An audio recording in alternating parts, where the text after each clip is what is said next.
Hi guys, आप सबके अपने यूट्यूब चैनल डीएन क्लासेज में हार्दिक स्वागत है। आज हम सब लोग क्लास 12th केमिस्ट्री में पहला चैप्टर है सॉलिड स्टेट, जो कि बोर्ड पेपर से बहुत ही इम्पॉर्टेंट होता है। बोर्ड पेपर में अक्सर आते हैं और 4 नंबर से लेकर यानी 3 नंबर से लेकर के 4 नंबर तक के क्वेश्चन अक्सर पूछे जाते हैं, जो कि है क्या कि सरल घनीय एकक कोष्ठकों की संकुलन दक्षता निकालना। बहुत ही इम्पॉर्टेंट है, आप जितना सोचते नहीं है शायद उससे कई गुना ज़्यादा इम्पॉर्टेंट है। और लोगों को थोड़ा सा ये टफ भी लगता है कि ये सॉल्व कैसे करेंगे, इसको निकालेंगे कैसे। तो चलते हैं आज हम सब लोग वही देखते हैं और इसको इजी से इजी फॉर्म में हम सब लोग सीखेंगे कि बच्चों को ज़्यादा सा टफ ना लगे। तो चलते हैं, उसके लिए सबसे पहले एक घन बनाएंगे हम सब लोग, साथ में आप सब लोग भी बनाते रहिएगा। घन बनाना तो वैसे बहुत आसान है, हर कोई बना सकता है, लेकिन इनके संकुलन दक्षता को समझना थोड़ा सा मुश्किल पड़ेगा। तो ये एक घन हो और इस घन के ये गोले हैं, ये क्या है, घन है, और इस घन के ये सब क्या है, एक गोले हैं। इस गोले द्वारा इस घन के एरिया को कवर किया जा रहा है, इस गोले द्वारा इस घन के एरिया को क्या किया जा रहा है, कवर किया जा रहा है। अब इस गोले का ये केंद्र है और इस केंद्र से यहाँ तक की जो दूरी है, यानी ये जो त्रिज्या है वो क्या है, r है। और ये इस गोले का केंद्र है, इस गोले से यहाँ तक की जो दूरी है इसकी त्रिज्या क्या है, r है। और यहाँ से लेकर के यहाँ तक की जो टोटल दूरी है, टोटल लंबाई है, वो क्या है, a है। क्या बात समझ में आ गई यहाँ तक? आगे चलते हैं हम सब लोग। सबसे पहले हम सब लोग यहाँ निकालेंगे भुजा की लंबाई। क्या निकालेंगे सबसे पहले हम सब लोग? भुजा की लंबाई। भुजा की लंबाई बराबर क्या है, a है। भुजा की लंबाई क्या है, a है। अच्छा, अब यहाँ पर भुजा की लंबाई ये है, तो a की टोटल दूरी में कितने r है, 2r है। तो यहाँ पर हम क्या लिख सकते हैं बेटा, a बराबर 2r लिख सकते हैं ना। तो इकाई सेल का आयतन क्या होता है उसको देखेंगे हम सब लोग। इकाई सेल का आयतन बराबर क्या होता है, a क्यूब होता है। इकाई सेल का आयतन क्या होता है, a क्यूब होता है। तो a बराबर हमें वैल्यू क्या मिला है, 2r। तो यहीं पर हम लिखेंगे a क्यूब बराबर 2r का क्यूब। क्या लिखेंगे, 2r का क्यूब। अब इसको हम सब लोग समझते हैं इसका क्यूब कैसे करेंगे। तो a बराबर इसको हम सब लोग इस रूप में लिखेंगे 2r गुणे 2r गुणे 2r। अच्छा देखिए कितने r हो गए हैं, 1 2 3 r हो गए हैं ना। तो इसको हम सब लोग इजीली फॉर्म में लिखेंगे r का क्यूब, और 2 दूनाई 4, 4 दूनाई 8, क्या आ गया, यानी a क्यूब का वैल्यू यानी a का मान आ गया कि 8r क्यूब आ गया। क्या आ गया, 8r क्यूब आ गया। कोई डाउट यहाँ तक? ये कैसे आया आप सब लोग समझ गए। अब हम सब लोग दूसरा पॉइंट इसी में आता है, उसको सॉल्व करते हैं। इकाई सेल के परमाणुओं की संख्या। इकाई सेल के परमाणुओं की संख्या। तो इकाई सेल के परमाणुओं की संख्या आप सबको मैंने पहले भी बताया था ज्ञात करना। आज हम एक बार पुनः फिर बताते हैं कि 1/8 गुणे 8। तो जब ये 8 से 8 कैंसिल हो जाएगा तो यहाँ पर वैल्यू 1 आ जाएगा। क्या आ जाएगा, वैल्यू 1 आ जाएगा। तो यहाँ तक आप सबको समझ में आ गया होगा। अगले पॉइंट की हम बात करते हैं इसी में कि परमाणुओं द्वारा, इन गोलों द्वारा घेरे गए टोटल आयतन। गोलों द्वारा घेरे गए आयतन बराबर क्या होगा, 4/3 पाई r का क्यूब होता है। यही होता है ना। तो संकुलन दक्षता का यहाँ पर बेटा हम सब लोग फार्मूला लगाएंगे, और संकुलन दक्षता बराबर होता है परमाणुओं द्वारा घेरा गया या गोले द्वारा घेरा गया, परमाणुओं द्वारा घेरा गया आयतन बटे इकाई सेल का कुल आयतन इंटू ई पर 100 होगा। गुणे क्या होगा, 100 होगा। क्या बात समझ में आ रहा है ना। तो हम सब लोग चलते हैं, वैल्यू को पुट करते हैं। परमाणु द्वारा घेरा गया कुल आयतन 4/3 पाई आर क्यूब, लेकिन एक वैल्यू यहाँ पर भी आया है 1, तो यहीं पर लिखेंगे 1 गुणे 4/3 पाई आर का क्यूब पूरे का बटा इकाई सेल का कुल आयतन। तो इकाई सेल का कुल आयतन कितना आया है? 8 आर क्यूब आया है, तो यहीं पर लिखेंगे 8 आर का क्यूब इंटू हमने क्या बताया था वहां पर 100, ये बताया था ना। अब देखिए इस आर क्यूब से ये आर क्यूब क्या हो गया? कैंसिल हो गया। और इधर देखिए 4 एक निम 4, 4 दूनाई 8, ये कट गया, तो बचा क्या ऊपर आपको? पाई बटे 3 बटे 2 गुणे यहीं पर क्या है? यहाँ पर क्या है? गुणे में 100 है। अब इस 2 का गुणा हम 3 के साथ करेंगे, तो जब इस 2 का गुणा 3 के साथ करेंगे तो वैल्यू में मुझे क्या मिलेगा? पाई बटे 6 मिलेगा, और गुणे क्या मिलेगा? 100। और पाई का जब मान रखेंगे यहीं पर 3.14/6 इंटू 100, तो जब आप इसका गुणा इसमें करोगे तो टोटल वैल्यू आएगा 5 यानी 52.33%। क्या बात समझ में आ रहा है? तो इसको आप सब लोग नोट कर लीजिएगा, इतना आप सबको वैल्यू मिलेगा। दूसरा हम सब लोग अभी बीसीसी, चलिए हम सब लोग जो है अब दूसरा सीखते हैं, बीसीसी की संकुलन दक्षता कैसे ज्ञात करते हैं। अभी तक तो हम सब लोग एससीसी का सीखे हैं, और हमारे हिसाब से अगर आप थोड़ा सा भी ध्यान दोगे और पेन और रब के साथ बैठोगे तो बहुत इजी है और आसान है, और आपको आसानी से आ सकता है, ज़्यादा रटने की ज़रूरत नहीं पड़ेगा। उसी तरह से हम बीसीसी का देखेंगे, तो इसके लिए भी बीसीसी के लिए भी हमें जो है घन बनाना पड़ेगा। तो चलते हम सब लोग सबसे पहले घन बनाते हैं, और घन के ही माध्यम से हम सब लोग सीखेंगे कि बीसीसी की संकुलन दक्षता कैसे निकाली जाती है। और बोर्ड पेपर में हम बार बार बोल रहे हैं, अक्सर पूछा जाता है, इसलिए बहुत इंपॉर्टेंट है, और इम्पॉर्टेंट होने के साथ साथ आना भी चाहिए आप सबको सॉल्व करने।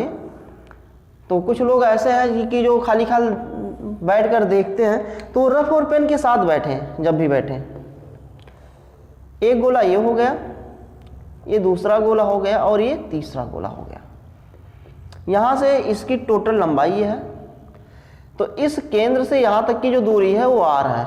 इस गोले का ये केंद्र होगा, तो इस केंद्र से यहाँ तक की जो दूरी होगी r होगी, और यहाँ से यहाँ तक की जो दूरी होगी वो भी क्या होगी? r होगी। ठीक उसी तरह से ये गोले का केंद्र है, यहाँ से यहाँ तक की दूरी क्या होगी? r होगी। लेकिन इसमें ये चीज़ आपको याद रखना है कि इस गोले से यहाँ तक की जो लंबाई है वो a है। क्या है? a। और इस गोले के केंद्र को हम सब लोग नाम दे रहे हैं a, और इसको नाम दे रहे हैं हम सब लोग b। यहाँ से यहाँ तक की जो दूरी आप देख रहे हो इसकी भी लंबाई क्या है? a, और इसको हम सब लोग नाम दे रहे हैं c। यहाँ पर एक हम सब लोग अब क्या बनाएंगे? त्रिभुज बनाएंगे।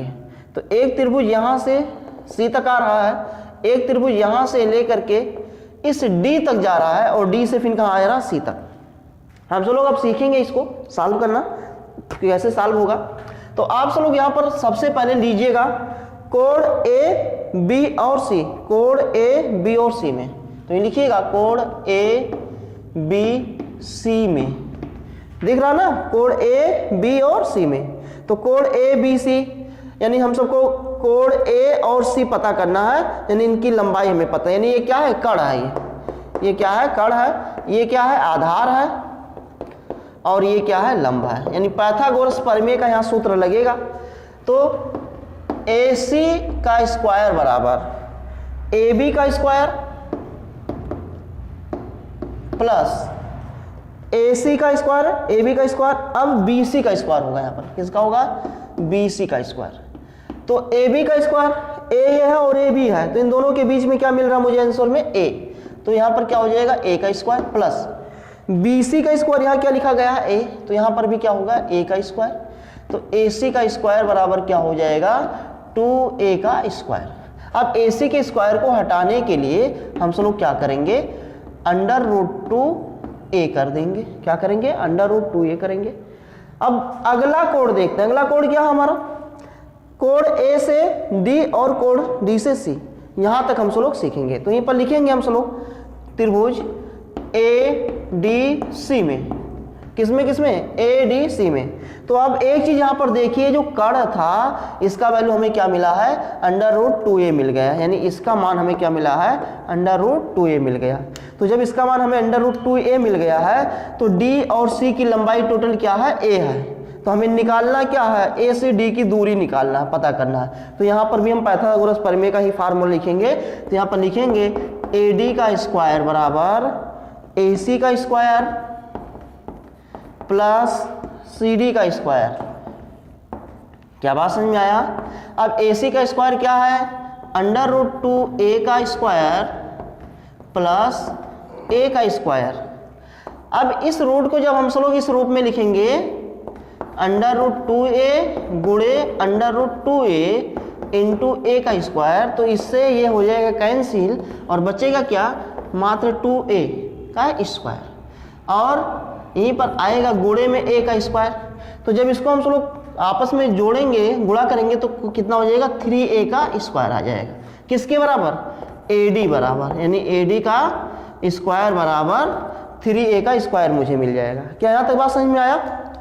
चलते हैं हम सब लोग आगे, इसके आगे देखते हैं कि AD बराबर हमें क्या मिल गया, 3a का स्क्वायर मिल गया है। लेकिन यहाँ पर देखिए AD का कुछ और भी वैल्यू है। AD बराबर 1, 2, 3 और 4r भी दे रहा है, यानी AD बराबर हमें क्या मिल रहा है, 4r भी मिल रहा है और AD का मान मुझे मिल रहा है 3a। तो यहीं पर लिखेंगे हम सब लोग 3a का स्क्वायर बराबर, एक सेकेंड यहीं पर मिस्टेक कर दे रहे थे, यहाँ पर क्या लिखा गया है, AD का स्क्वायर बराबर 3a का स्क्वायर। तो इसका स्क्वायर हटाने के लिए AD बराबर हम क्या करेंगे, अंडर रूट 3a कर देंगे। क्या करेंगे, अंडर रूट 3a। अब यहाँ पर देखिए आप सब लोग कि AD बराबर हमें क्या मिल रहा है, 4r मिल रहा है। तो अंडर रूट 3a बराबर हम सबको क्या मिल जाएगा, 4r। यहाँ तक कोई डाउट आप सबको? ये 4r कहाँ से आया? तो देखिए ये गोलों की त्रिज्या है। क्या है, गोलों की त्रिज्या है। और अब ये गोलों की त्रिज्या है तो हमारी जो भुजा की लंबाई है a बराबर हमें क्या मिलेगा, 4r बटे अंडर रूट 3 मिलेगा। भुजा की लंबाई क्या मिल गई, 4r बटे अंडर रूट 3a मिल गई। क्या बात समझ में आ गया ना? तो अभी पर हम सब लोग फार्मूला लिखेंगे इकाई सेल की, इकाई सेल के आयतन। तो इकाई सेल का आयतन क्या होता है, a क्यूब होता है। क्या होता है, a क्यूब। तो a बराबर हमें वैल्यू क्या मिला है, 4r अपन अंडर रूट 3 मिला है। तो यहीं पर लिखते हैं हम सब लोग a बराबर 4r अपान अंडर रूट 3 का क्यूब करेंगे। अब इस क्यूब को तोड़ेंगे हम सब लोग, तो चलिए तोड़ लेते हैं क्यूब को। 4r गुणे 4r गुणे 4r बटे अंडर रूट 3 है तो इसको भी लिखेंगे 3 बार, अंडर रूट 3 गुणे अंडर रूट 3। अब यहाँ पर देखिए 4r into 4r into 4r 3 बार लिखे हैं बटे under root 3 under root 3 under root 3 बार लिखे हैं।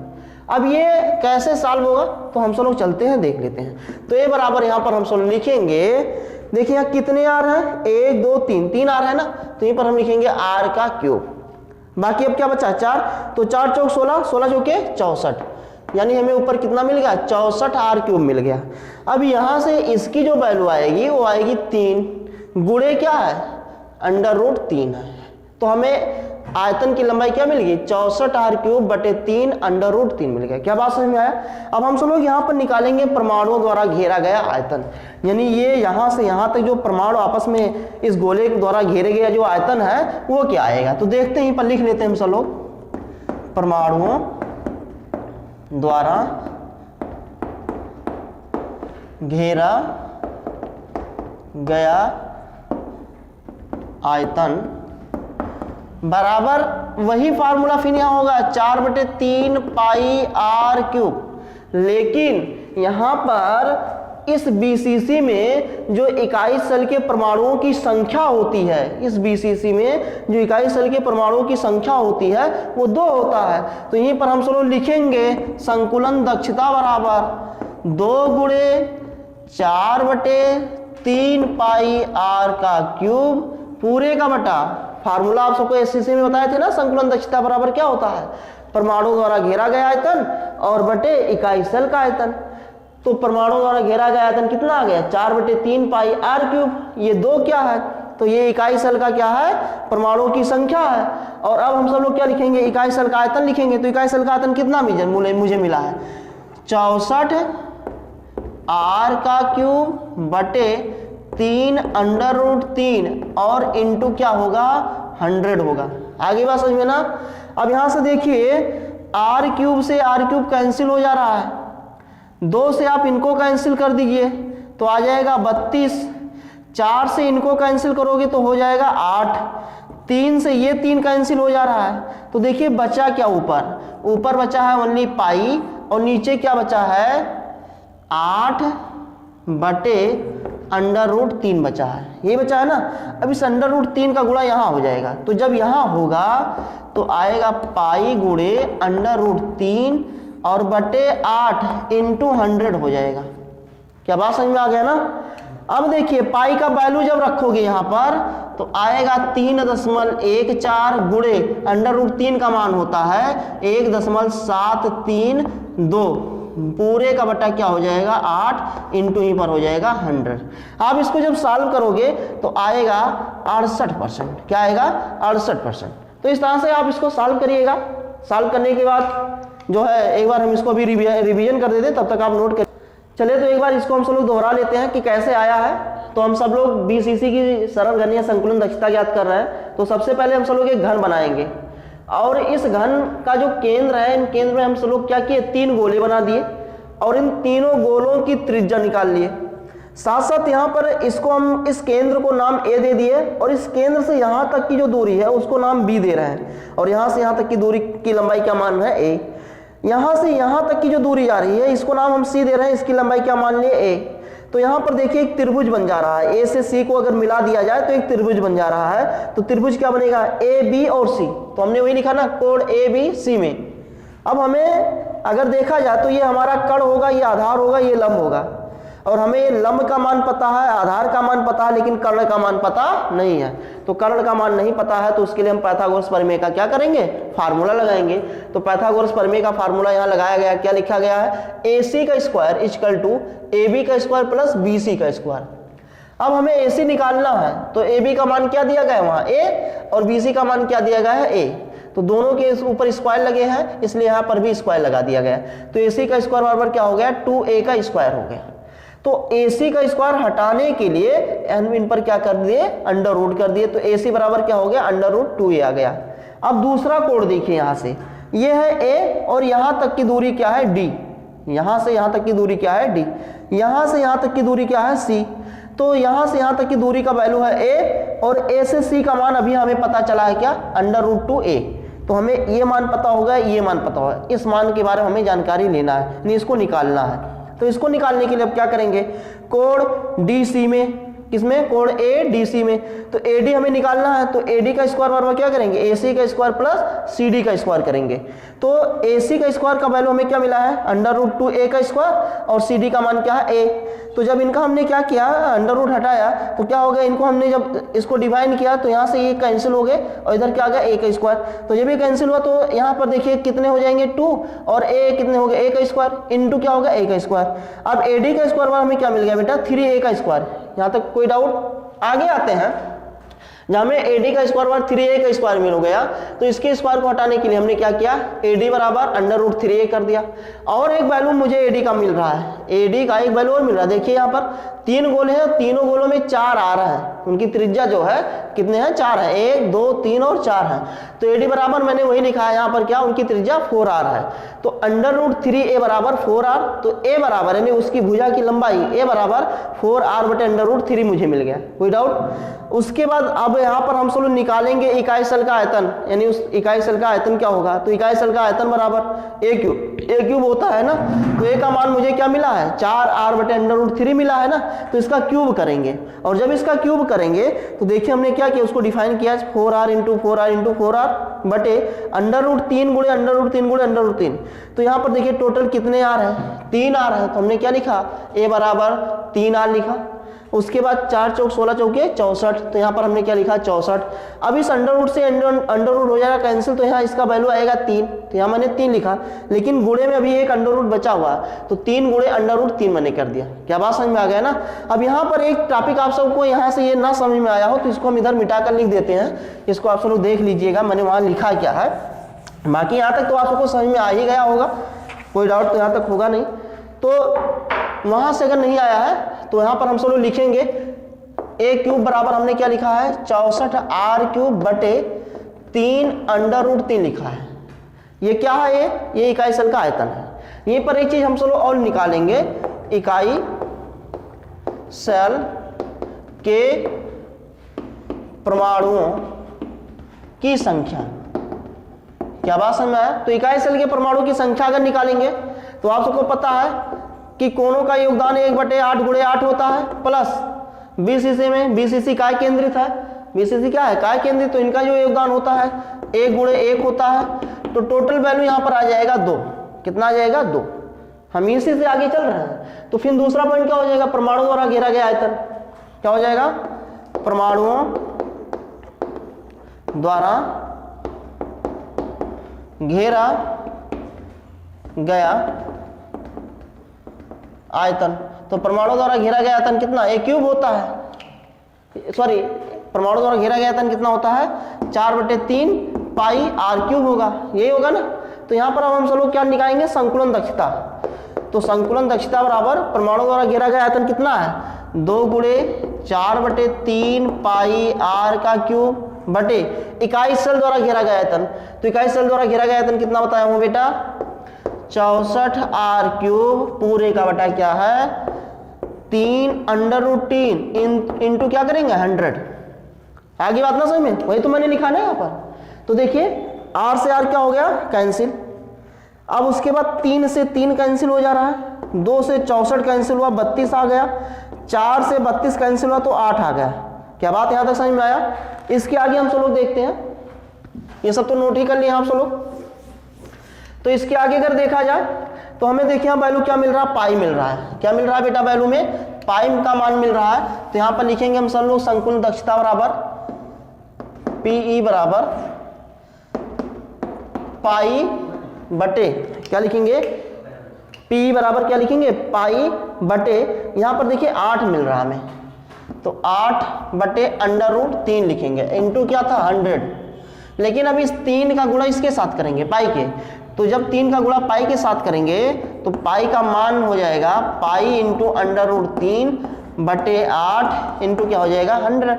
तो पाई का वैल्यू आप सबको कितना बताया 3.14 गुणे √ का 1.732 पूरे का बटा कितना 8 इंटू क्या हो जाएगा 100। क्या बात समझ में आया? अब इस दशमलव को हटाने के लिए और छोटा करते हैं हम लोग, 3 1 4 गुणे 1.732 पूरे का बटा 8। अब यहाँ पर देखिए 2 अंक बाद दशमलव था ना, तो यहीं पर गुणे हम क्या कर देंगे 100। यहाँ पर देखिए 3 अंक बाद था तो गुणे क्या कर देंगे 1000। क्या बात समझ में आया? ऊपर क्या है 100 है, तो इस 2 जीरो से ये 2 जीरो कैंसिल। अब इसका आपस में गुणा करिएगा और इस 8000 का भाग करिएगा, तो जब आप इस 8000 के इसमें भाग करोगे तो आएगा 68%। इसको आप सब लोग सॉल्व कर लीजिएगा। अब ये तो क्लियर होगा ना यहाँ तक पॉइंट आपका। तो हम सब लोग आगे चलते हैं, अब हम सब लोग सीखेंगे FCC।